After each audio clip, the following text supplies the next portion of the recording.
Though right now the market for cryptocurrencies is collapsing, most likely not for the reason you are thinking of. I want to dissect precisely what's happening in the market, explain why it's going so negative, and most importantly, when this whole thing ends. Many individuals are staring at some worldwide events occurring right now and pointing that as the cause of the market collapse. Well, as there are quite significant issues to address in this video, I want to discuss the facts of the matter here. Like always, our channel depends significantly on your support. I appreciate everyone who invests time to enjoy these movies and sign up for the channel. These two basic activities truly assist me a lot. Also, make sure to check out my preferred exchange up. Hold down in the description of this video if you have any decent location to purchase some XRP. Having said that, I'll start straight away, hoping you guys find the material interesting. I wanted to start this video and discuss a little bit what's happening in the market right now. You will see that I will be quite cautious with my words here. Many others have wondering why I haven't been doing so many live streaming in the morning.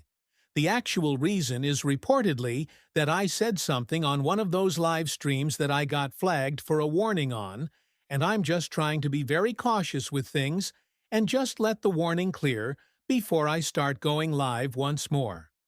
Thus, it is only that. Simply said, I don't want to run the danger of having something absolutely minor tagged on my channel. So be very cautious about what I say in this video, and just realize that the actual reason I'm doing this is I really don't want to strike on YouTube. Let us thus start straightforwardly. Furthermore, clearly, there are some really significant worldwide wars underway right now, which is driving the market to basically panic. Now, what's truly fascinating about this whole event? Right now, especially the Bitcoin market, the world markets and cryptocurrency market are suffering really severely. But when you simply zoom out and view objects, right, things can be really straightforward.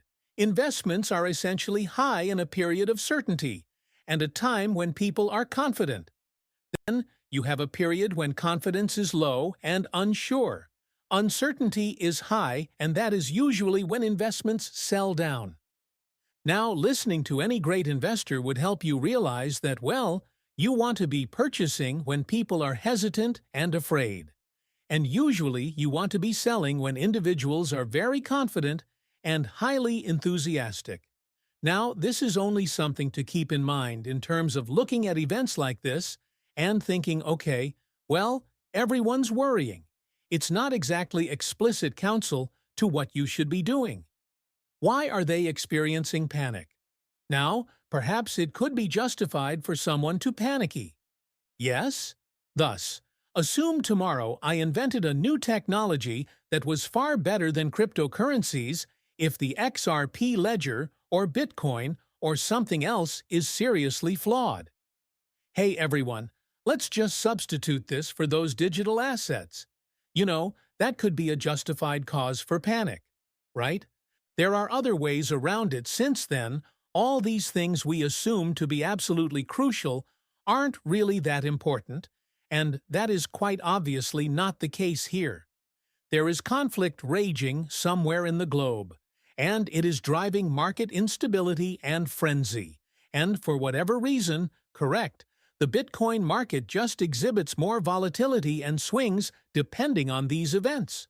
Now, I want you back a few months ago, and maybe more than a few months ago, but we saw a really fascinating battle somewhere else in the world, and we were going through a lot of the same conjecture we are now using. Is America going to get involved? What is the size of this? Is this going to be the next major worldwide event, or battle dragging us all in, and truly massive armaments will be employed? Perfect? That all? Many were engaged in that kind of speculation, and panic was engulfing the globe. The markets were declining. Things were flying out of control. Everyone was talking about U.S. participation. Did not turn out as expected. Yes? And ended up sort of dragging on and more of a local issue, more of a fizzle. Personally, I now believe that the same exact scenario will transpire here. People have differing opinions about that, I am aware of. People wish for U.S. participation. They want no U.S. involvement at all. All these varied things. However, what we currently observe is the great majority of people does not want to participate. And the great majority of the time, the United States is sort of acting, but actually behind the scenes where it is insufficient to really generate any sort of global conflict issue. We are walking this line, and although it is usually one that generates doubt, I believe we will be able to keep it. I have rather good faith on that. And when you just consider it that way, right then, what was the net effect of the past war that happened roughly 8 to 9 months ago on the onset? Well, it sort of fizzled out, and then people forgot about it and started concentrating on other things, and then people said, all right, well, things aren't that horrible. As it happens, investments rose far, far higher, and this thing did not explode into some cataclysmic occurrence. We live in a quite comparable period, in my view. You also have to understand who you are confronting. Many employees of big companies observe events like these and feel, yeah, this is fantastic. We will shortly be publishing some media headlines. People will become rather agitated over this event. Let them start hypothesizing why this will cause the market to drop noticeably, so we may pick up their inexpensive bags. These marketplaces are run in great part in line with that. These big companies know that individuals sell under duress. They start buying at that point. That is why they are arriving and gathering all the bags when the market is down and red, and seems like we might be entering some terrible kind of catastrophe. It has nothing to do with the specialized crypto market. They understand that. They are aware especially that none of these other cryptocurrencies, XRP or Bitcoin, would be impacted. Actually, in many circumstances, it really reinforces the necessity of these things. In a recent video, I discussed this.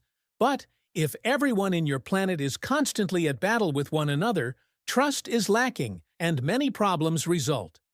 These nations still have to deal with one another ultimately in terms of business. They still owe one another money. Interaction on an economic level is still necessary. We all live on the same globe and yet trade resources with one another, but we might not trust one another, right? Nobody was expecting someone pulling something from their sleeve, so we do not want anyone doing that. Now that people have consolidated control over the systems people are using for business. Perfect? If any one day I decided I didn't like one of you, I could just, bang, your money's deleted. Well, you're probably going to be a bit dubious of doing business with me. If we both agreed, however, we might not get along, but we could still conduct business with one another. Hence, there were merely neutral laws that both of us had to abide by as none of us had influence over those rules. Well then, I might not like you. However, if I have to pay you or swap a good or service, we can still do it, and it's not a big deal, since